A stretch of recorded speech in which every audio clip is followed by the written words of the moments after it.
Hello friends, welcome to Telugu law students. AP law set కి సంబంధించి second page లో మళ్ళీ డేట్స్ ఎక్స్టెండ్ అవ్వడం జరిగిందండి. ఈ రోజు కూడా మనకు వెబ్ ఆప్షన్స్ పెట్టుకునే ఆప్షన్ ఇచ్చారు, అలాగే ఎడిట్ చేసుకునే ఆప్షన్ కూడా ఇచ్చారు. ఇంకెవరైతే చేసుకోలేదో అవి ఎడిట్ చేసుకొని సబ్మిట్ చేసుకోండి.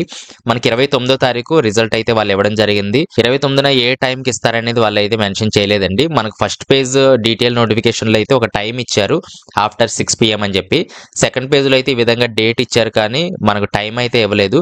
కాబట్టి మార్నింగ్ రావచ్చు, ఆఫ్టర్నూన్ రావచ్చు, ఈవినింగ్ కూడా రావచ్చు, ఈవినింగ్ 9 కూడా అవ్వచ్చు. మాక్సిమం మనకు 9 PM బిలో అయితే రిజల్ట్ రావడం జరుగుతుంది. మీరు టైం టు టైం ఆ రోజు వెబ్సైట్ అయితే చెక్ చేయడానికి ప్రయత్నం చేయండి. ఎవరికైతే సీట్స్ వచ్చాయో 30వ తారీఖు నుంచి 4వ తారీఖు వరకు అయితే మీరు సెల్ఫ్ రిపోర్టింగ్ అయితే చేయాల్సి ఉంటుంది. చాలా మంది ఒక ప్రశ్న అడుగుతున్నారు, ఆల్రెడీ ఎవరైతే అడ్మిషన్స్ తీసుకున్నారో వాళ్ళకి 30వ తారీఖు కల్లా మనకు స్కాలర్షిప్ కి సంబంధించిన డీటెయిల్స్ అనేది కాలేజ్ వాళ్ళు ప్రాసెస్ చేస్తూ ఉంటారు. సో మేము సెకండ్ ఫేజ్ లో లేట్ గా జాయిన్ అవుతున్నాం కదా, మాకు ఎలా అని చెప్తున్నారు. మాక్సిమం మీరు సెకండ్ ఫేజ్ ఎక్స్టెండ్ చేశారు కాబట్టి వాళ్ళు కూడా డేట్ ఎక్స్టెండ్ చేసే అవకాశం ఉంది.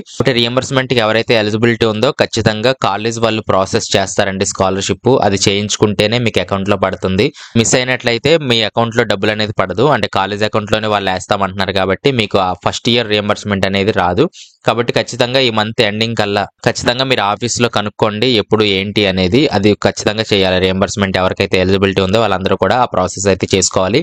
సెకండ్ ఫేజ్ వాళ్ళు జాయిన్ అయిన ఇమీడియట్ గానే కాలేజ్ వాళ్ళని అయితే అడగడానికి ప్రయత్నం చేయండి, వాళ్ళు ప్రాసెస్ అనేది చెప్తారు. కాబట్టి మొత్తానికి అయితే డేట్లు ఈ విధంగా ఎక్స్టెండ్ అవ్వడం జరిగింది. అలాగే ఫస్ట్ డే కాలేజ్ ఏంటి, మెటీరియల్స్, సిలబస్, ఎగ్జామ్ ప్రిపరేషన్ ఇవన్నీ కూడా ఒక వీడియో చేస్తాను. కొంచెం బిజీగా ఉండి లేట్ అవుతుంది. ఆ వీడియో కూడా రేపు ఎల్లుండిలో రిలీజ్ చేసే అవకాశం ఉంది. ఏదైనా కామెంట్స్ నుండి అయితే కింద తెలియచేయండి, నెక్స్ట్ ఇవ్వడానికి ప్రయత్నం చేస్తాను. నెక్స్ట్ వీడియోలో మళ్ళీ కలుస్తాను. Thanks for watching.